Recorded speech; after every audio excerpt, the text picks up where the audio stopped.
Hello, good morning. স্নান টান সেরে ব্লগটা শুরু করলাম পিউ দত্ত ব্লগে। সবাইকে স্বাগত। সবাই কেমন আছো? এবার পুজো করতে যাব। দেখো কত ফুল ঠাকুরকে দিতে হবে। আর এই আমাদের এখানে দেখো কত বৃষ্টি হচ্ছে, প্রচুর সকাল থেকে এত বৃষ্টি হচ্ছে চিন্তা করতে পারবে না। আমি এবার ওই ছাদে যাচ্ছি, আমাদের ছাদের পাশেই ঠাকুর ঘরটা। এবার গিয়ে পুজো করব। আর আমার গাছগুলো দেখো, ছাদে চারটি গাছ আছে, কি অবস্থা বৃষ্টিতে হয়েছে, কি অবস্থা একবার দেখো খালি। বাঁচবে বলে মনে হয় না, এমনিতেই তো রোদ পায় না, তারপর এত বৃষ্টি পেয়েছে, যা অবস্থা হয়েছে।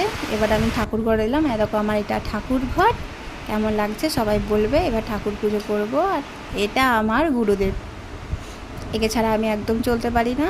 এখন গুড ইভিনিং, ছেলে পড়তে বসেছে, পড়াশোনা তো নাম নেই। চলো, সবাই কেমন আছো? ভালো। কেমন সন্ধ্যাবেলা টিফিন করা হয়েছে নাকি? বলে বাই, টাটা।